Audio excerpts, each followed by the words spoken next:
Habíamos iniciado la oxidación de los ácidos grasos y en este proceso vamos a tener 4 reacciones. Una de oxidación, una de hidratación, otra de oxidación nuevamente y un proceso donde se asocia azufre, tiólisis. Entonces, vamos a ver en qué consiste eso. En la primera etapa va a ocurrir oxidación. El acilcoenzima A, que es el aminoácido, el ácido graso que se ha asociado a la coenzima A, se va a oxidar. Y el intermediario que participa en esa oxidación es el FAT.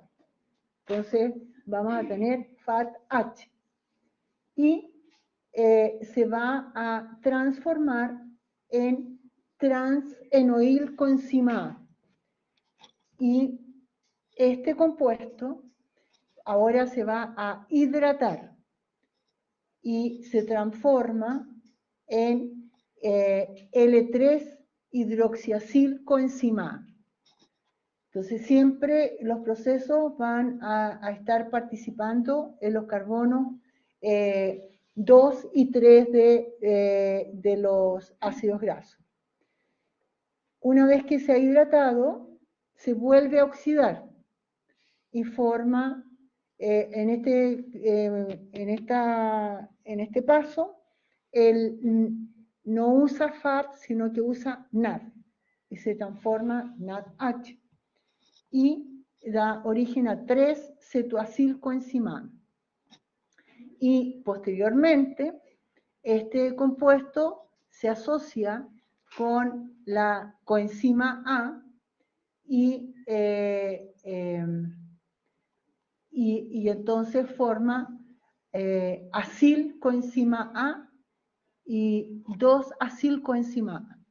Y esto es lo que va a dar origen, ¿no?, a compuestos que ya han entregado energía. ¿Dónde está la energía?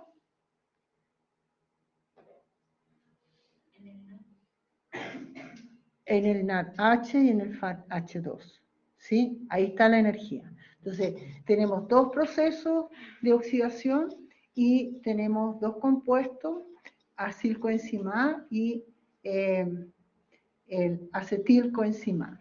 Y la acetilcoenzima A es el producto final, ¿cierto? Y el acetilcoenzima A puede proporcionar energía.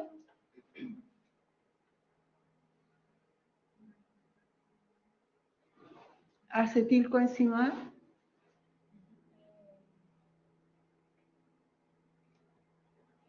puede proporcionar energía. Claro, porque va a entrar al ciclo de Krebs, ¿sí?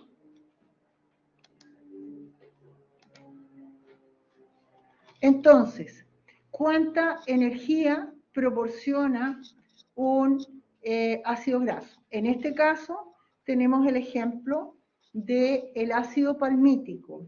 El ácido palmítico tiene 16 carbonos. Entonces, acuérdense que se va cortando de a 2 en 2. En cada uno de estos cortes va a proporcionar 7 NADH, 7 FADH2, 8 acetilcoenzima A y, bueno, se tiene que descontar el ATP que se debe utilizar en la activación del ácido graso. De los 7 NADH se van a formar 21 ATP porque consideramos que un NADH va a producir 3 ATP. De los 7 FADH2 se producen 14 porque consideramos que un FADH2 proporciona 2 ATP. Las 8 acetilcoenzima A van a ingresar al ciclo de Krebs y van a generar 12 ATP más todos los elementos reducidos. Entonces, en total son 129 ATP. Solamente tiene 16 átomos de carbono. Claro, justamente, Constanza, esto es para el ácido palmítico porque tiene 16 átomos de carbono y porque es un ácido graso que es par. Entonces hay que ver qué pasa con los ácidos grasos impares. ¿Cómo se sabe si es saturado o insaturado? Ah, porque tiene que indicar si tiene doble enlace o no. Profe, el acetilcoenzima A, cada acetilcoenzima A genera 12 ATP. Cada acetilcoenzima no. Estas son las 8 acetilcoenzimas. Producen 12 ATP y 96 ATP.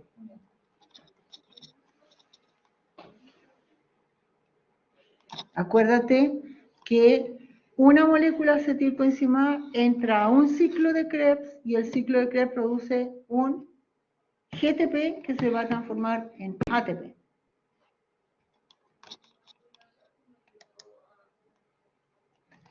Entonces, ¿qué pasa con aquellos ácidos grasos que tienen número impar de carbono?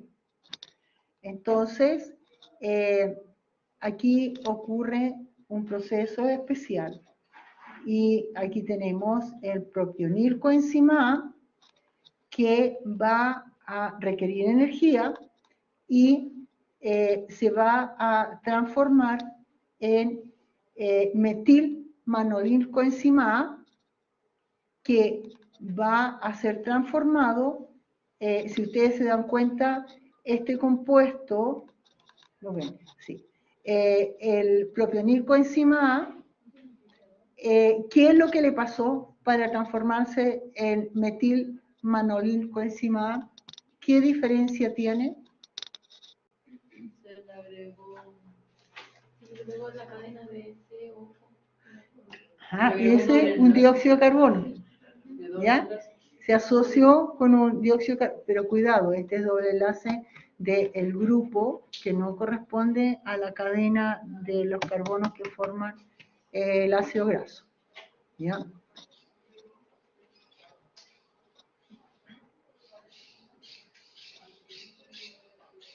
A ver, depende, Diego, qué molécula estés considerando. Si tú consideras que una molécula pasa a otra molécula y el NAD más pasa a NADH, entonces significa de que ese electrón que perdió la molécula sustrato se lo entregó al NAD más. Por lo tanto, esa molécula se oxidó y el NAD más se redujo. ¿Sí entiendes?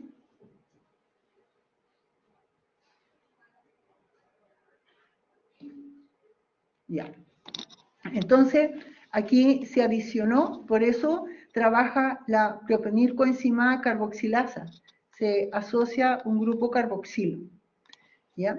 Y entonces la metionilcoenzima epimerasa lo transforma en metilmanolilcoenzima A. ¿Y qué es lo que ha hecho? Cambia la posición del grupo carboxilo y entonces se transforma en succinilcoenzima A. ¿Les suena esa palabra? Sí, Del ciclo de Krebs. ¿Ya? Entonces, cuando es número impar de carbono, va a ocurrir esto con los últimos 3 carbonos que quedan de la cadena del ácido graso. Los ácidos grasos insaturados también tienen otro tratamiento, porque hay que ver cómo se trabaja con estos dobles enlaces. Entonces, vamos a ver que la posición, ¿no?, de los dobles enlaces, ¿no?, son cis, y en la beta oxidación se van a formar dobles enlaces trans, ¿ya? Entonces, hay que usar enzimas específicas para que modifiquen la posición de los hidrógenos en esos dobles enlaces. Y para eso se utiliza una isomerasa. Aquí tenemos los poliinsaturados, donde tienen que trabajar varias de estas enzimas. Ya. ¿Cómo se regula la oxidación de los ácidos grasos? Bueno, hay diferentes puntos donde ellos pueden ser activados o desactivados. Y entonces vemos que la insulina va a participar en el proceso para que se sinteticen ácidos grasos, y el glucagón va a activar para que se degraden los ácidos grasos. Y la malonilcoenzima A, que proviene de la acetilcoenzima A, va a ser un compuesto que va a inhibir, ¿no?, la degradación de los ácidos grasos. Es decir, más que la degradación, sino que el marcaje de los ácidos grasos para que entre a la degradación. ¿Cómo se llamaba la inhibidor? La malonilcoenzima A va a inhibir el paso de acilcoenzima A acilcarnitina. Por lo tanto, evita el marcaje de los ácidos grasos. ¿Ya?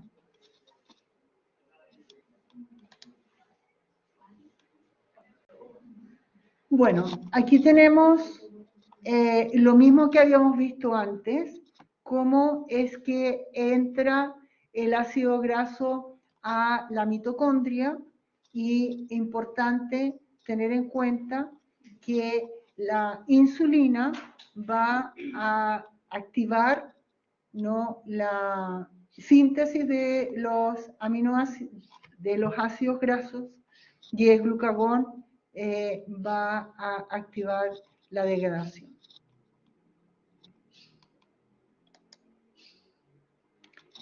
Ahora, ¿cuándo está activa la enzima carnitina aciltransferasa? Bajo la acción del glucagón, en los estados de ayuno,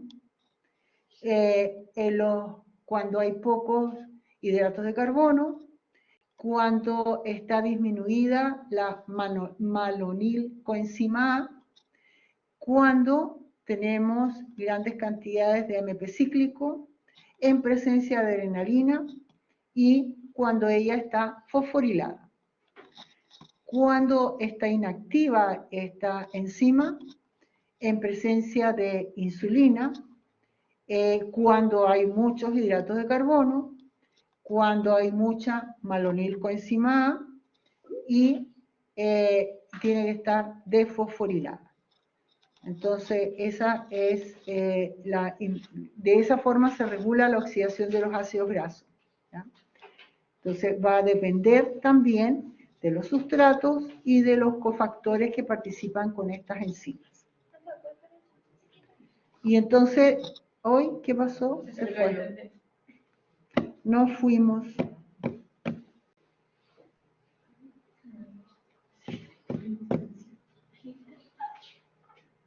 ¿Usted no se confunde con tantos nombres? No.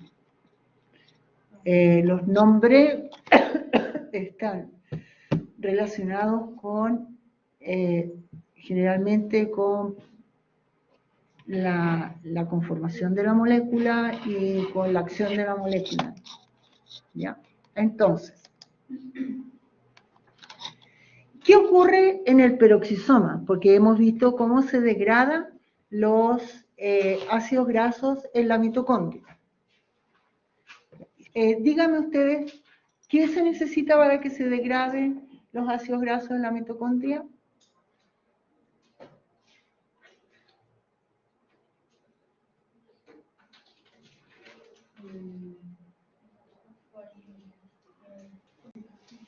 ¿Cómo?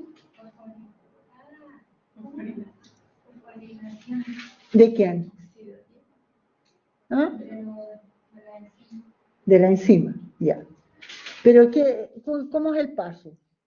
¿Qué le tiene que pasar al ácido graso para que sea degradado?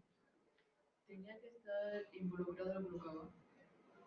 Ya, pero eso es como una regulación, pero el proceso.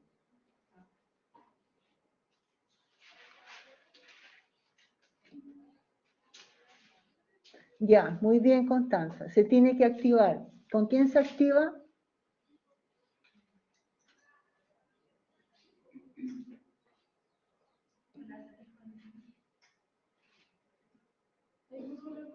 Ya, con la acetilcoenzima A, pero una vez que se activa, ¿qué es lo que pasa? Se forma el acilcoenzima A, ¿cierto? Que es el ácido graso asociado a la coenzima A.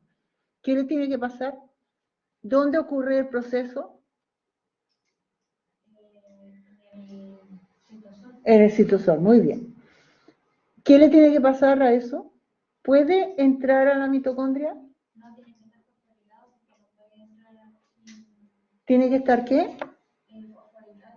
No, no, no. ¿Qué tiene que pasarle?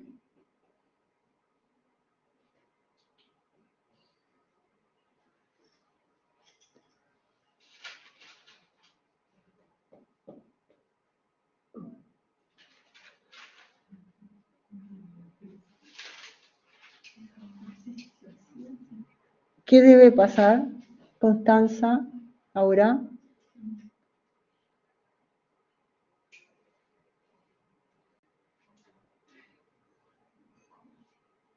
Acuérdense de la lanzadera de la carnitina.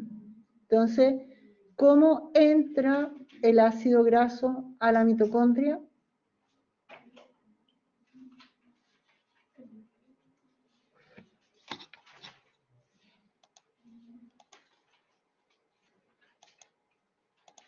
A mí me gusta más este dibujo de acá.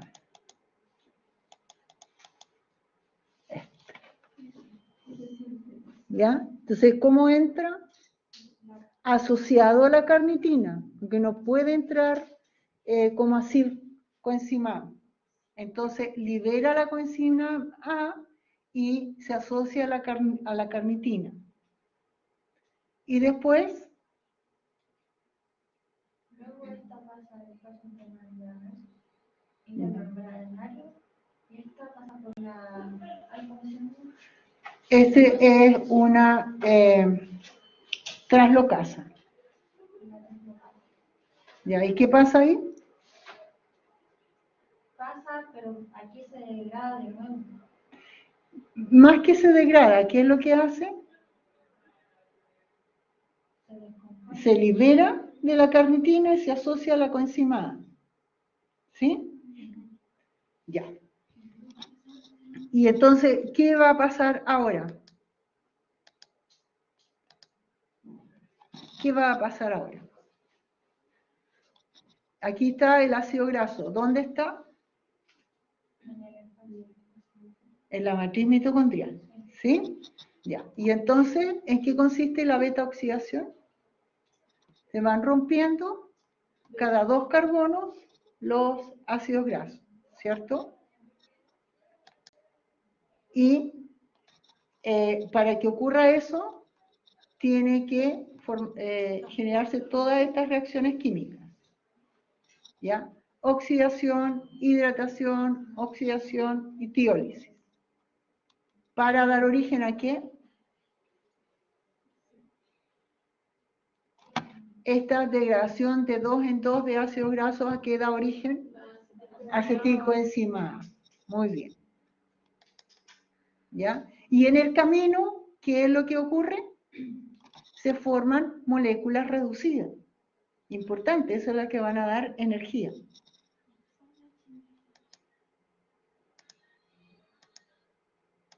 Ya. Entonces,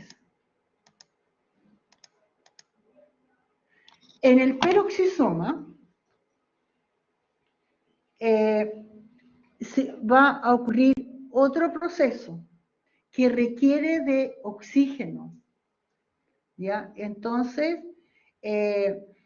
vamos a ver que una deshidrogenasa va a transferir los electrones al oxígeno, no al FAD, ni al NAD, ni nada, al oxígeno, ¿ya? Y el oxígeno, cuando se asocia con los electrones, forma peróxido de hidrógeno. ¿Y el peróxido de hidrógeno es útil? No, es un compuesto que tenemos que eliminar, ¿ya? ¿Se le elimina por la orina? No, en el mismo peroxisoma se degrada la molécula y se libera y se da origen al agua y oxígeno, ya que es la catalasa. Y el nombre del organelo peroxisoma viene porque lo primero que se estudió fue cómo, qué procesos ocurrían en este organelo, y era la degradación del peróxido de hidrógeno, por eso se llama peroxisoma, ¿ya? Y entonces las demás reacciones son idénticas, pero va a formar acetilcoenzima A, pero no va a formar ni FATH ni NADH. O sea, tiene un rendimiento menor. Aquí tenemos la comparación entre lo que está ocurriendo en la mitocondria y en el peroxisoma. ¿Ya? Entonces, en la mitocondria veíamos que se formaba el FATH2 y el NADH, y finalmente se formaba la acetilcoenzima A. En el caso del peroxisoma, se va a formar el peróxido de hidrógeno y se sigue el camino, y el NADH se reoxida, por lo tanto no es útil, y finalmente se da origen a la acetilcoenzima. Relacionado con esto, tenemos una enfermedad, el síndrome de Sewell, y estas personas tienen peroxisomas, pero no son funcionales. Y entonces hay anomalías severas en el organismo, principalmente en aquellos órganos que son excretores, porque son los que van a liberar los productos de degradación de este organelo. Recuerden ustedes que los peroxisomas tienen enzimas oxidativas. Estas enzimas oxidativas van a transformar aquellos compuestos que no son hidrosolubles en hidrosolubles, para poder ser eliminados por los órganos excretores. Entonces, el hígado trabaja muchísimo porque los peroxisomas no están haciendo ese trabajo. El riñón trabaja mucho porque no está recibiendo los residuos como corresponde, y lo mismo ocurre con el músculo, los músculos. Por lo tanto, estas personas solamente tienen una esperanza de vida de 6 años. ¿Ya? Pero aún así, si hacen trasplante y cosas así, no funciona porque solamente No se puede, porque eso es a nivel de todas las células. Ese es el problema. Entonces, ahora, ¿cuál es el problema de por qué no trabajan estos peroxisomas? Yo no lo sé. Porque si se pudiera saber de que a lo mejor falta una enzima o está mal distribuida la membrana, o qué sé yo, saber concretamente qué es lo que está pasando, por qué no es funcional, habría que atacar eso en todos los peroxisomas del cuerpo. Posible. No se puede. Desgraciadamente, no. Hay otra condición también importante que ustedes tienen que saber. Hay personas que tienen deficiencia de carnitina, ¿ya? Entonces, si no tienen carnitina, ¿qué les va a pasar? No pueden producir el ciclo de La lanzadera de la carnitina, ¿cierto? Entonces, no pueden transportar los ácidos grasos a la mitocondria para que ocurra la beta oxidación, ¿ya? Y esto puede ocurrir en recién nacidos, ¿no? Y ocurre principalmente en niños prematuros y también en personas que han sufrido de hemodiálisis, ¿ya? Pero, ¿qué tan prematuros? ¿O solamente prematuros? Prematuros, porque lo que pasa es que hay que ver, hay diferentes grados de ser prematuro. O se nace antes, o no se tiene el peso de 2,5 kilos, o no han madurado los pulmones. Hay que ver diferentes situaciones. Pero cuando se habla de prematuro, generalmente, en general, se habla cuando nace antes de tiempo. Entonces, el organismo no alcanza a madurar. ¿Y hemodiálisis? ¿A qué se refiere? La hemodiálisis son las personas que tienen problemas en los riñones y tienen que hacerse diálisis. Sí, eso. Entonces, la diálisis es una solución para mantener la vida de esas personas que no les funcionan bien los riñones, pero tiene una serie de consecuencias. No es que le depuran la sangre y listo y se acabó. No. Hay muchas consecuencias en el organismo, ¿ya? Entonces, hay diferentes grados de esta deficiencia y puede en algunas personas afectar solamente a los músculos y en algunos solamente generar calambre, debilidad, pero hay otros que son graves que pueden generar la muerte. La enfermedad de Refsum, estos pacientes carecen de la alfa oxidasa mitocondrial, ¿ya? Y entonces van a acumular un compuesto que es ácido fitánico en los tejidos y en el suero de la sangre. Y ellos van a generar problemas de ataxia cerebral, de retinitis pigmentosa, sordera, neuropatías periféricas, tiene muchos efectos, ¿ya? Por el acúmulo de este compuesto.